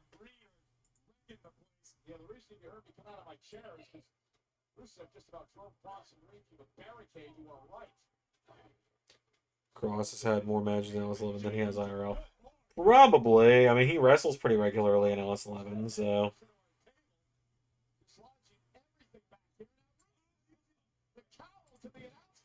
It's all perfectly legal under fatal four-way rules. Look at the intensity in the eyes of Rusev. Now, I just remember everyone being so like, oh no, when Nathan low blowed Bronson at December to Dismember. And then he hit the stomp and everything. And everyone was just like, no, he's gonna do it. God dang it. Now Sheamus turns his attention to Big Bronson Reed, who delivers a headbutt of his own. Now we knew this was going to be a physical matchup. Why did No Way Home work, but not The Flash? Because the lead star of No Way Home didn't commit countless crimes. Like human trafficking, abuse, all that kind of stuff. Governments fear that the right technology falls into the wrong hands because it can be dangerous when somebody who wields it. Oh, that's kind of what I think of when I think of the concept of Big Bronson Reed under the control of both Paul Heyman and Seth Rollins. So remember, Bronson Reed had quite rivalry with Seth Rollins. Super SmackDown where the Shield reunited. I really liked that one. I feel bad I was 30 minutes late to the premiere of that one, but it was a good show.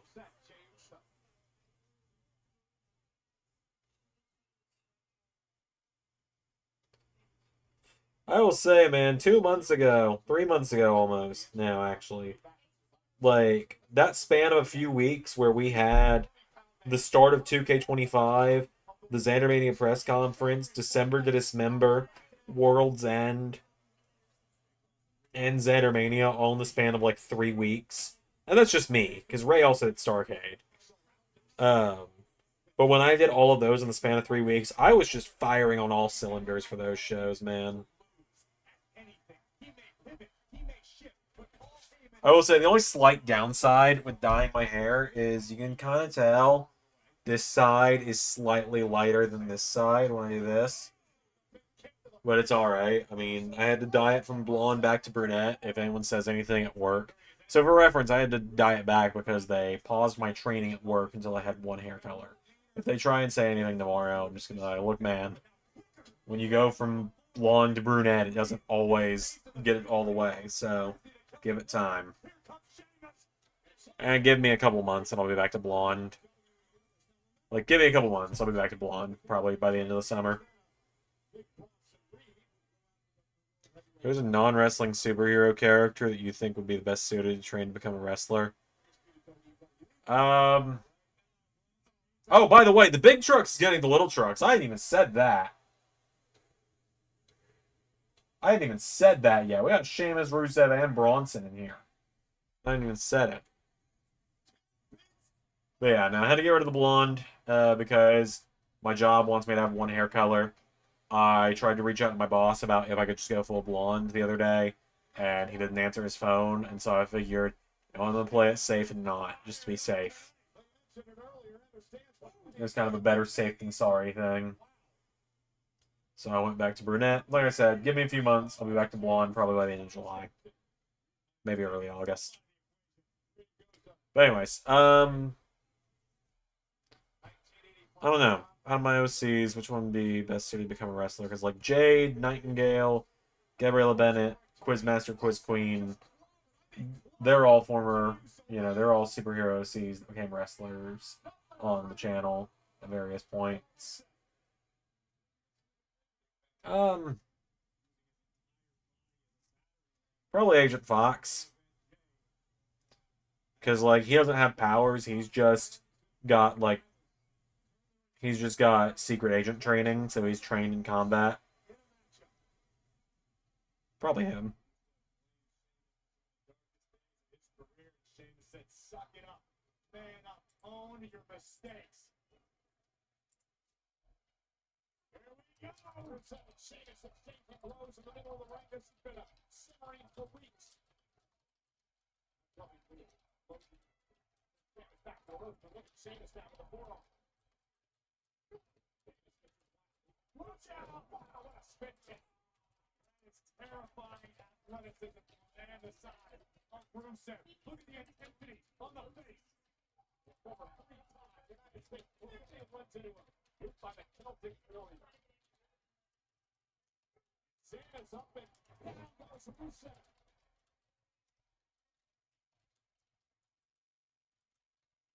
Cena staring in the eyes of his adversary. Severed trying to stare. These two men just beat the hell out of one another. There's a lot of round going back and forth right now.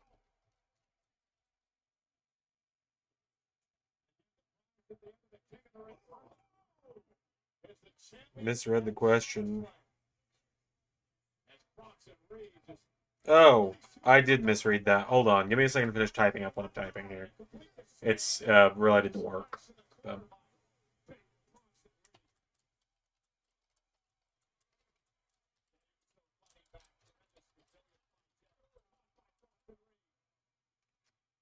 Gonna be good for Jey Uso. A slam delivered, and he breaks some more ribs.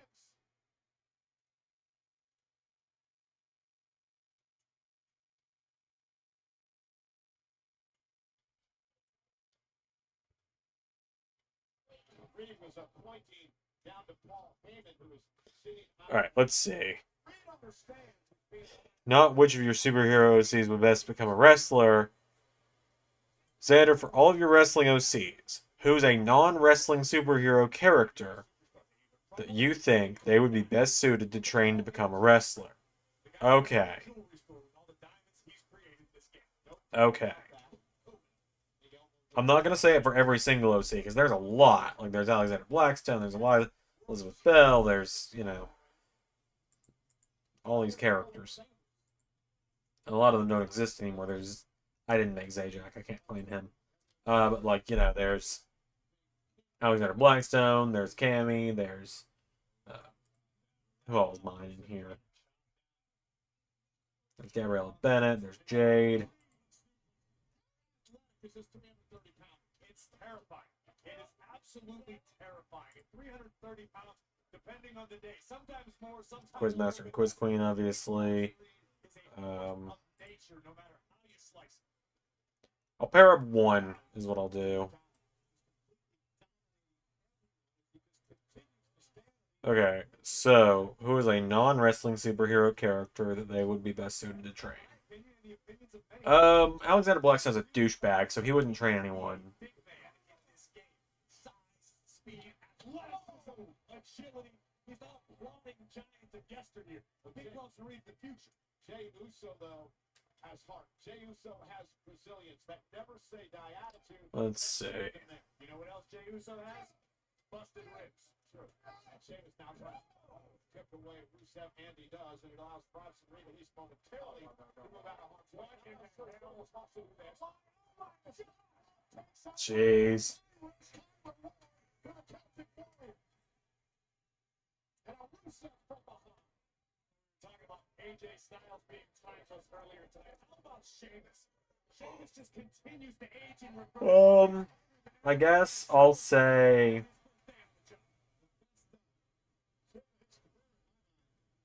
I'm gonna go pure wrestling OC, not superhero OC that became a wrestler. Let's say Eliza Blackstone or Elizabeth Bell, whichever one she is. We'll know eventually. I mean, I for one wouldn't stand for what Blackstone has done to her. Maybe that's just me. Rusev deposited into my lap. The Celtic Warrior who now stands eye to eye with the former world heavyweight champion. I'd say she'd do a good job training a superhero like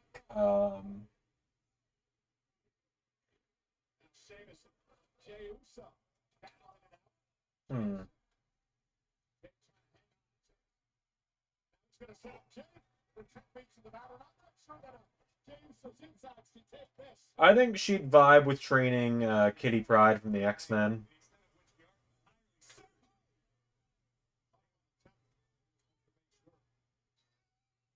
Or specifically the Stephanie Brown Batgirl, spoiler.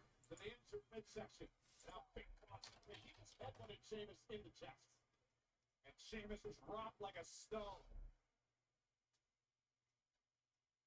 Man, just a freak of nature. This 330-pound Bronson Reed. This could be the beginning of the end for the Celtic Warrior and his Time to train Knuckles. Yeah. Sheamus just trying to get 330 pounds up on his shoulders. He's got Bronson Reed in position. He's gonna do it.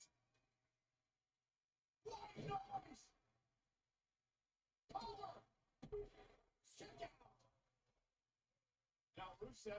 I assume LA Knight is going to show up at some point in this match. The Celtic Warrior on to Big Bronson Reed. Rusev standing strong. He could be seconds away from advancing in the King of the Ring tournament. Rusev has been so dominant in this match. Indeed it is.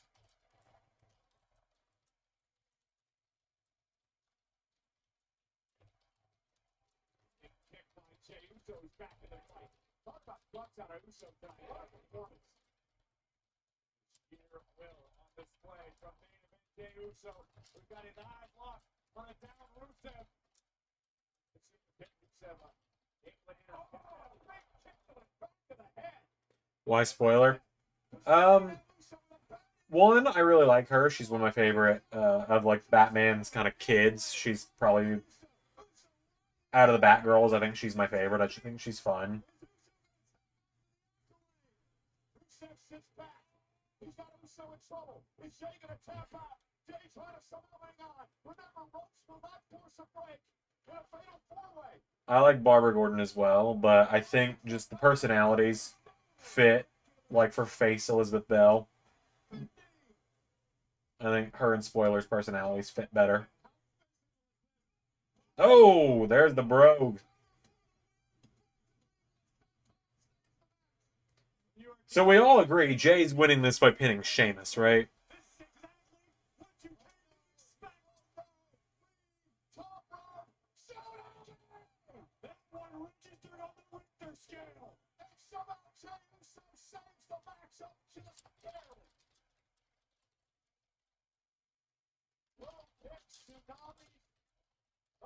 Continues.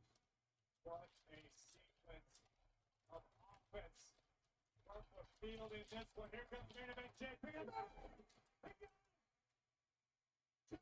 So boxing Reed down. PJ into the top rope, getting feet on the WWE. Oh, well, there's Braun Breaker, so maybe not.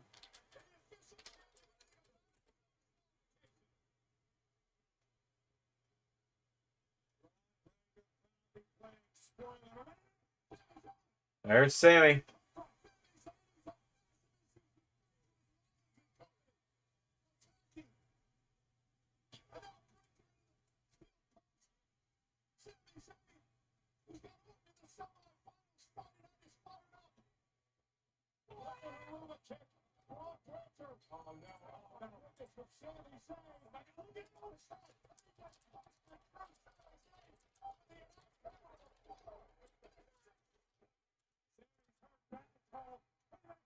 There's Penta.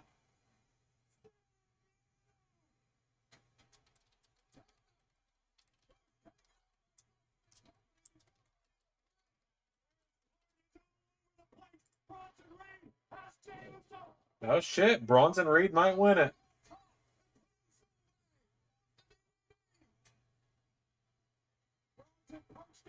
There's LA Knight.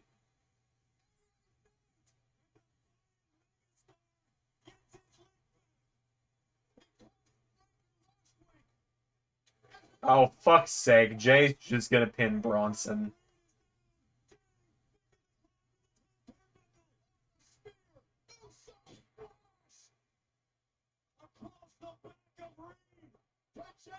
Like, Jay's just gonna no-sell getting wiped out by Braun Breaker and win.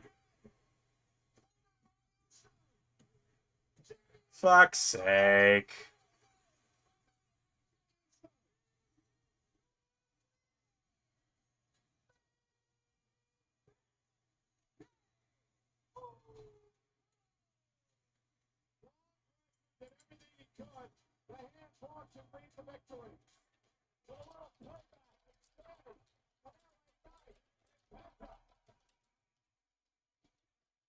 An insane sequence of events for the right to advance in the King of the Ring tournament. Hats off, kudos, congratulations to main event Jey Uso for surviving with Shakeover. Jey Uso may have survived the battle, but I'm not quite sure about the war. The suit on Seth.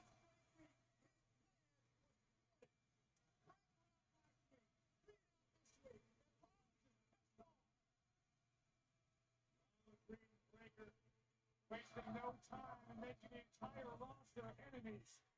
Meanwhile, Jey Uso is a sitting duck. Jey Uso gave everything he had in that matchup to somehow pull off the miracle win, and now Jey Uso can't even defend himself. Oh, here's Cody.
Yeah, it kind of seems like it.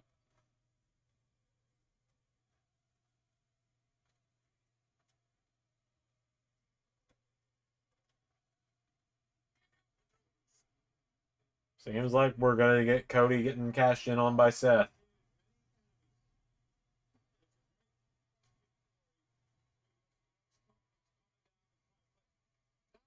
So next Monday night in Columbus, Rams are going to have to put it aside. Former WWE champion versus a former World Heavyweight champion, former Tag Team Championship partners. A matchup laden with gold. One of these two men will advance to Riyadh, Saudi Arabia, the Night of Champions, to battle it out for the opportunity to be crowned King of the Ring. Next week, massive semifinal matchup. Cody Rhodes, Jey Uso, live. All right, well, there you go.